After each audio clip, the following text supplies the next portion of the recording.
Palace 3, United 1. Adrian, I did not expect us to go out there and win, let alone score 3 goals. You can't get any better than this in terms No. of the performance, can you? No, they actually, it was like I said yesterday, they played for each other and they showed it even more so today. You know, I'm not a great lover of McCarthy, but I think he had a pretty, like an average game, but a better game than last week. And they all just, doubled up when they had to double up. They just didn't let United play at all. Yeah, I mean McCarthy, I was a critic of his, and lots of other fans as well. But Southampton game, brilliant. This game, absolutely brilliant. And it's not only McCarthy, Andros Townsend as well. We were Yeah, talking about him last season, saying that he's not really there. Andros has actually spoke about him not helping Wilf as much. But this game, yes, we talked about McCarthy, but Andros, what a performance! And I mean, if he continues this, then Roy's got massive trouble with selecting the team because you got Eze on the bench and Batshuayi, and they're not starting, and they're our new signings, but we're still getting results. yeah. Tell me, it's I just don't know like what they're going to do next week team wise. Do they keep the same team, or not? Even like Luca on the bench, you know, and we still think. But I've got to admit, like if I had to drop anybody out of that team, it would have to be AU. Yeah, I he had just a bit don't of a think. he I had a bit don't of a think. sorry, yeah. Sorry, go on, carry on. Sorry, yeah, he had a bit of a quiet game today. Yeah, 100%. He had a quiet game. He had a quiet game against Southampton. But Adrian, let's leave the negative aside. Let's just leave yeah, the negative aside. Yeah, let's not talk about Jordan Ayer's, mid performance. Let's talk about other stuff. Let's talk about the first half and that goal after 6 minutes from Jeffrey Schlupp, because that's another player that lots of Palace fans before the game were talking about, saying that Eze should have started ahead of Jeffrey Schlupp. But Jeffrey Schlupp today silenced all of them critics. oh, Yes, he got the definitely, assist. He no, got the assist, definitely. but yeah. The thing is though, like he doesn't carry it 90 minutes. That is his only problem now. He doesn't carry it 90 minutes. He was a bit like first half. He was everywhere. He was challenging, backing up like Mitchell. And he was doing what he was supposed to be doing out there.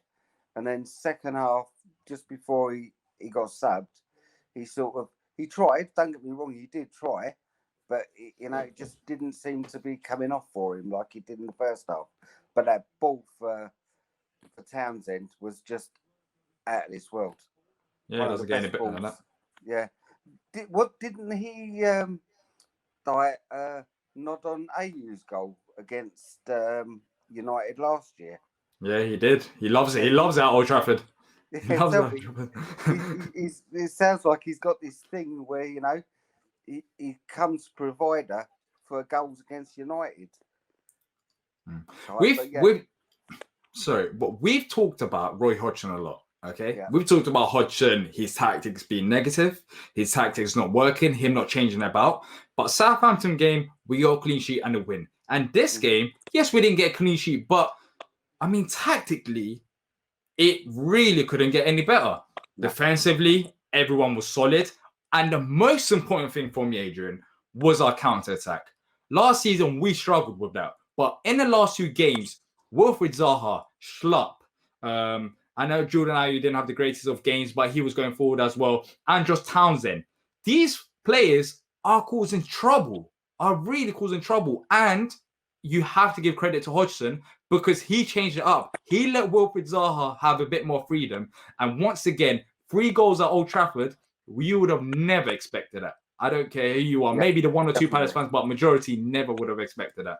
No, I totally agree. Right, but my dilemma is Mm. when PVA is fit, do we put him back in the squad in the first team? Because I think like the youngster Mitchell is doing a brilliant job at the moment. Yeah, he had 2 brilliant games now. Yeah, Mitchell, he had very good game against Southampton and against United. You'd hope not, because you have a younger player there who's got more potential and has earned his spot. It's only not these 2 games. In pre-season, he was performing as well. And we were talking about whether he can do that continuously. And he has proven that so far. So I personally think that Mitchell has to start from now on. Of course, if his performances change, then yeah, you have to drop him. But I don't think there's any question. Mitchell starts next couple of games. But Wilfried Zaha, Adrian, 2 goals today. What a performance by him. And captain as well. I mean, he might be playing for a move. We don't know. But I'm not upset. Even if he's playing for a move, then it's a win-win situation. Wilfried Zaha scoring goals. He's having a fantastic 2 games so far. And hopefully he keeps it up. Yeah. No, 100%. Like I know you're going to ask like the man in the match thing, and I've got 3 players. Well, 2 definites and 1 borderline. Who will get it? But but you can't argue against Wilf. I think like this game is possibly one of the best games I've seen him in, for a couple of years, easily. He dominated, he took charge, and he knew what he think. Like, he was very unlucky with the goal that was disallowed as well. If he had just held, or like if he was put in just a little bit earlier by AU, he'd have done the same thing, back of the net, and he'd got his hat trick today. Yeah. What? So who is your man of the match? Who are them 3 players that? It's got to be Zaha because of the goals. And the penalty, I thought he took charge after AU missed the first one. I thought he took charge and said, "Right, I'm going to do this," and whack, he done it. But I've got to admit, McArthur is another one. He runs up and down that pitch, goes into challenges, and he works like his backside off. Game in, game out. He gets 100%, 110% out of him every game. And he always gets overlooked. But I've got to admit, he was running close second to Zaha. Yeah. Lots of players. I think no one's at fault. You could put the whole team as man of the match contenders. But looking ahead, I was also surprised with Sacco. I don't think he put a foot wrong today. Hands up. I tweeted about it before the game, and I can put my hands up. He proved me wrong. I was scared whether he could do it in these type of games, because he's always got a mistake in him. But he was a leader. He was a Sacco that we've seen in previous seasons where he performed consistently for 90 minutes and kept his head down. So hopefully Mamadou Sakho can be that player, because we haven't seen him play this good for a long time now. But looking ahead to the next game, are you optimistic against Everton? They had a fantastic result today against West Brom, and I feel like it might be a much harder game than the United one. I've got the same thing. Like, watching them today, like, how do we handle Rodriguez and their new signings?